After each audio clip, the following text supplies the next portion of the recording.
Hi friends, केम छो बधा मजामां? जय श्री कृष्ण। जय श्री कृष्ण, जय माताजी। जय श्री कृष्ण। जय श्री कृष्ण। चलो अमे अत्यारे बपारનું જમવાનું બેસી ગયા છીએ। હવે તમને બતાવી દઉં મારું જમવાનું। ચાલો, આજે હું લેવાની છું મારા મગ, એમાં 2 ચમચી શાક, ડુંગળી આવી ગઈ છે હવે, અને પાપડ, અને આ બધા લેવાના છે શાક રોટલી। ચલો હું મારું જમવાનું લઈ લઉં છું।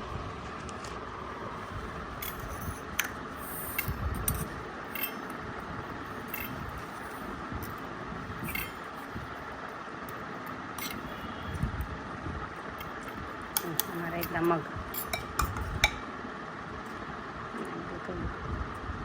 બસ આ એટલું મારું શાક। અમારું શાક કંઈ તમે જોશો તેલ બિલકુલ નહીં હોય, સાવ ઓછું હશે। મગ કયો કે શાક કયો બધું હરખું જ છે। અને હું લઈ લઈશ પાપડ, ડુંગળી અને મગ ને એટલું। ચલો તમે જમી લો ને અમે જમી લઈએ।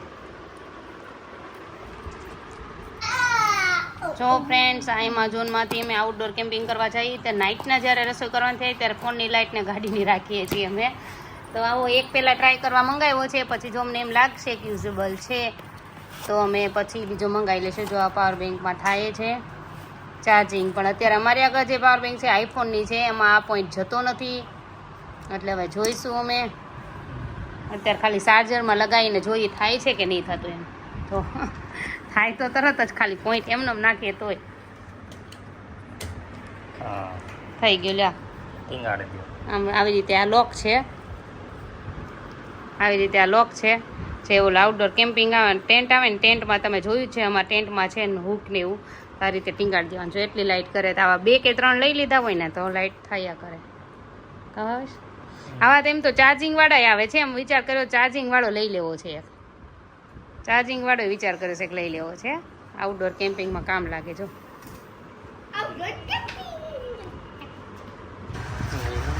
જો ફ્રેન્ડ્સ, અમારે કામ એટલે પહોંચ્યું છે, તમે જોઈ શકો છો કેટલું કામ થાય છે। જો ચણવાનું ઉપાડ્યું છે, જો ચોમાસા પહેલાં પહેલો સ્લેપ આવી જાય ને તો કાંઈ ચિંતા નહીં, એવું છે અત્યારે। ચાલો ફ્રેન્ડ્સ, અમે બેસી ગયા છીએ સાંજનું જમવા। ચલો તમને બતાવું સાંજનું જમવાનું અમારું અત્યારનું। જો આ છે અમારા પાપડ અડદના, બાજરાનો રોટલો, રીંગણાનું કોરું શાક આ લોકો માટે, ડુંગળી, અને મારું શાક જો તમને કહું છું એમ જો બની ગયું છે રસાવાળું। હું ચોળીને ખાઈશ, આપણે ચોળીને જ ખાવાનું, રસાવાળું જ કરવાનું। મારો છાશનો રસો છે, આ લોકોનું કોરું શાક છે, અને છાશ એ લોકો લેશે ને અમે જમી લઈને। તમે પણ જમી લો ભાવેશ। દર્શ જો તોફાન મળ્યા શરૂ કરવા, દર્શને તોફાન શરૂ થઈ ગયા છે। બેઠી જા દર્શ, એમ નો જમ્પ કરાય, દર્શ તોફાન કરે છે ન કરો। Bed manners. ઉમિતભાઈ સ્પૂન લઈને આવે છે, બેસી જાય જમવા। પપ્પા તે આ દર્શભાઈનું શાક જો કેટલું હાવ ખાય। જો પપ્પાએ નાખ્યું। આ જો મારું શાક છે, જો આમાં હું રોટલો ચોથા ભાગનો ચોળીને ખાઈશ। શાક હજુ વધારે તમારે લેવું હોય તો તમે લઈ શકો છો। ચલો જો ફ્રેન્ડ્સ, અમે લઈ આવ્યા છીએ લીસી। ફ્રૂટ લેવા ગયા હતા પાઇનેપલ, પણ પાઇનેપલમાં એના દુકાને એનો છોકરો હાજર હતો, એને પપ્પા હાજર નહોતા, એ કે મારા પપ્પા કાલે કટ કરી દેશે, હવે કાલે મંગાવી લઈશું પાઇનેપલ। હું પપ્પાને એમ જ કહું છું, માર્કેટિંગ યાર્ડમાં ભાવેશને જવાની ટાઈમ રહેતો નથી, અને તે હવે કાલ જાય તો હમણાં કામમાં કાલ નથી અમારા કામવાળા આવવાના કોઈ, એટલે પછી કાલે જશે। જો કેવી છે લીચી, અત્યારે બહુ નથી આવી, આપણને ઈચ્છા થઈ ને, આ તો ઉપરની છાલી હોય, અંદર પછી બહુ સરસ નીકળશે। હમણાં ઠંડી થવા મૂકી દઈને પછી ખાઈએ। ચલો આજે તો ફ્રૂટમાં લીચી જ ખાવાની છે અમારે, ઘડી ફ્રીઝરમાં જવા દઈએ, થોડીક ઠંડી થઈ જાય ને તો ખાવાની મજા આવે। ચલો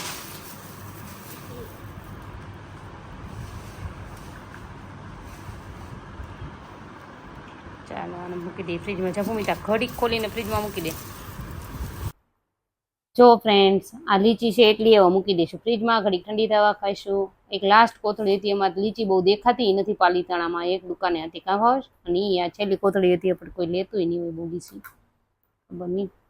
ચલો ઠંડી થઈ જાય એટલે ખાઈએ પછી। ચાલ ભૂમિ તાલે ફ્રીજમાં મૂકીએ। જો ફ્રેન્ડ્સ, અમે ફ્રૂટ લેવા ગયા હતા, જોડે જોડે જો શું લઈ આવ્યા છીએ। આ દર્શુભાઈની ડિમાન્ડ હતી, વટાણા લેવા ગયા હતા, મારા વટાણા ફૂટી ગયા એટલે એમના ચોકોસ લીધા છે, અને આ લીધા છે અમે અમારા વટાણા। જો કોઈ ડેરૈયા કે છે, કોઈ વટાણા કે છે, તો તમે આ લઈ શકો છો, અને આ જ ખાવાના છે, આ જ વટાણા। જે બધા પૂછતા હોય કયા વટાણા, તો આ ચગળવાના છે. આ તમે ઇઝીલી તમારા દાંત, આપણા દાંત ચાવી નો એક એકદમ જલ્દી કડક, એટલે આપણે ચગડાય એટલે આપણને ભૂખ જરા કંઈ ખાવાનું મન થાય તો મોઢામાં પડ્યા હોય બીજું કંઈ ખાવાનું મન ન થાય, વજન નો વધારે, પ્લસ હળદરવાળા એટલે એન્ટીબાયોટિક એમાં આપણે બીજું કંઈ ઓલું ન થાય. અને આ છોકરાઓએ લેડાયું છે 2 વસ્તુ. અમે લેવા ગયા હતા સ્પેશિયલી અમારા વટાણા, અને આ છે ટોસ્ટ. તો આ ટોસ્ટ લીધા છે એને. હમણાં તો બંધ છે બધું, નહીતર ઘરનો નાસ્તો ચેવડો ને ખાખરા જ શરૂ છે. તો જો તમે બધા જોઈ લેજો ખાસ વટાણા. ચલો ફ્રેન્ડ્સ, તમારા પ્રશ્નના જવાબ આપી દઈએ. હેતલબેન, મારો વજન 88 કિલો હતો, 1 મહિનામાં 3 કિલો ઉતર્યો. હવે 85 કિલો છે, તો 1 મહિનામાં 3 કિલો વજન ઉતર્યો.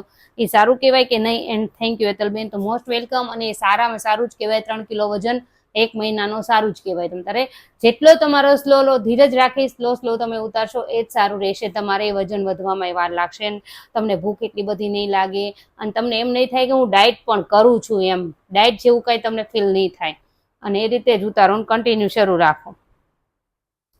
હેતલબેન, બોટલ કેટલાને આવી છે? સરસ છે. ભૂમિ, બોટલનું ઓલું નાખી દીધું ને આપણે?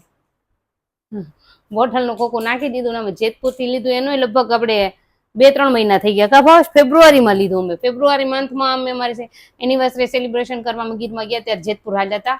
ત્યાં ભાવેશના ફ્રેન્ડનું બધું મોલ ને એવું છે, એટલે ત્યાંથી અમે લેતા આવ્યા હતા. કા આઈડિયા નથી કેટલાનું ટોટલ બિલ સળંગ દીધું હતું અમે. પછી લંચ બોક્સનું પૂછ્યું છે કે લંચ બોક્સ સરસ છે, કેટલાનો આવ્યો, પણ એનોય મને આઈડિયા નથી, એટલે સોરી, એનું હું તમને આન્સર નહીં આપી શકું.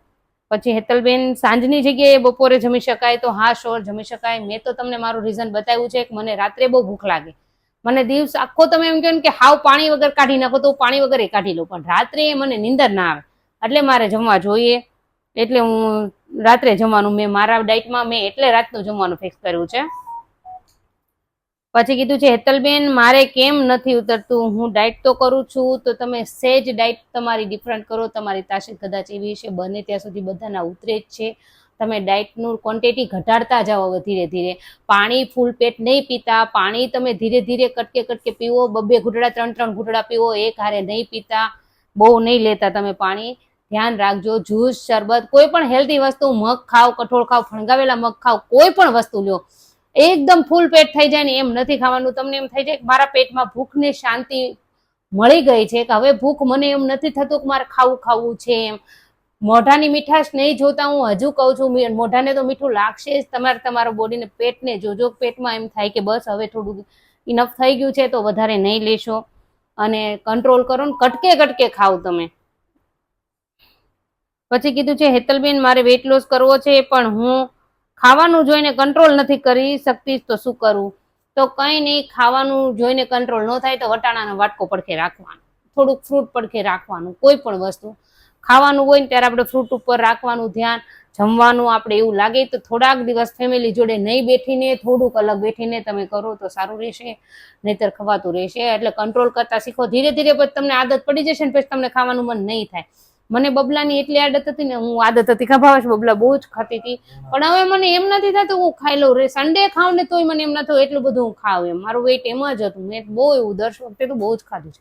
પિઝા બહુ ખાધા છે ભૂમિ તો વખતે, એવું બહુ જ ખાધું. મારો વજન તો તમને એમ થાય 82 કિલો, એટલે કદાચ મને અત્યારે 2-3 કિલો વધ્યો છે ને. 58 પહોંચાડ્યું તો નથી, 60-62 માં આલું છું ને, તોય મને એમ નથી થતું કે મારો વજન વધ્યો છે. પણ એટલો તો નથી જેટલો 82 હતો બાપા. તો હું એમ કહું, તમે કંટ્રોલ કરો ને, ટ્રાય કરો. એટલે થોડોક તો ઘટાડો, એટલે ઘટશે એટલે તમને ખબર પડશે કઈ રીતે ઓલું થાય. અને આમાં તમને ડાયટ જેવું લાગશે જ નહીં કે તમે ડાયટ કરો છો એમ. એક્સરસાઇઝ મેં તમને એમ કીધું કે એવું નથી કે સવારમાં આપણે છોકરાને સ્કૂલે મોકલવાના, હસબન્ડને ઓફિસ મોકલવાના, ટિફિન બનાવવાનું બધું હોય આપણે, તો આપણે સવારે નથી કરવાનું. 11 વાગે, 12 વાગે, 1 વાગે, જ્યારે તમને એમ થાય કે મને 1 કલાકનો ટાઈમ મળ્યો છે, ત્યારે 1 કલાક તમારે કાઢવાની. એ મહિનાના 10 દિવસ અથવા 12 દિવસ, વધારે નહીં. દર મહિને 10-12 દિવસ તમારે લઈ લેવાનું છે એક્સરસાઇઝ મેં તમને બધાને બતાવી છે, કઈ લેવાની છે, કઈ કરવાની છે. તો એના ઉપર તમે લાગ્યા રહો ને. જે હિમેજનું મેં કબજિયાતનું કીધું છે બધાને, કબજિયાત રહેતી હોય એ લોકો રાત્રે ને 4:30 વાગ્યામાં 1.5 ચમચી લઈ લે અલાર્મ મૂકીને, એટલે તમને કબજિયાત વસ્તુ નહીં રહે. અને રાત્રે જ વેઇટ આપણે ચેક કરવાનો છે. એ નાઇટ ડ્રેસમાં, એ સવારમાં પેટ સાફ થાય પછી એ જ નાઇટ ડ્રેસમાં વેઇટ ચેક કરીને આપણે પછી નાઈ ધોઈ ફ્રેશ થવાનું છે. એટલે તમને આઈડિયા આવે સવારમાં કેટલો વેઇટ હતો, નાઇટમાં કેટલો હતો, બરાબર? એ રીતે રોજ જોવાનું છે. અને એન્જોય કરો તમારા વજનને. હવે તો કોઈ પ્રસંગ નથી એટલે ઘરે રહીને તમે આરામથી ડાયટ કરી શકો. હવે છોકરાની સ્કૂલ શરૂ થઈ જશે એટલે આપણે ટાઈમ ટેબલ પાછું જે હશે એનું આવી જશે એટલે તમે કરી શકશો ઇઝીલી ડાયટ. ટેન્શન નહીં લો અને અડગ રહેજો ને, હિંમત નહીં હારતા. ખાસ તમારે આના ઉપરથી હલવાનું નથી. હિંમત રાખો ને ત્યાં સુધી કંઈ નહીં થાય. તમારે હિંમત તો રાખવાનું ને પોતાને ઉપર કંટ્રોલ કરવાનું છે ખાવા ઉપર. આપણે ભૂખને હરાવવાની છે, આપણે નથી હારવાનું. ધ્યાન રાખજો. હું દર વખતે તમને કહું છું ને કહેતી રહીશ. તો તમને બધાને અમારો આ વિડીયો ગમ્યો હોય તો લાઈક શેર સબસ્ક્રાઇબ જરૂરથી કરજો. Thank you. Thank you, welcome. Thank you, welcome, good night. Thank you welcome good night.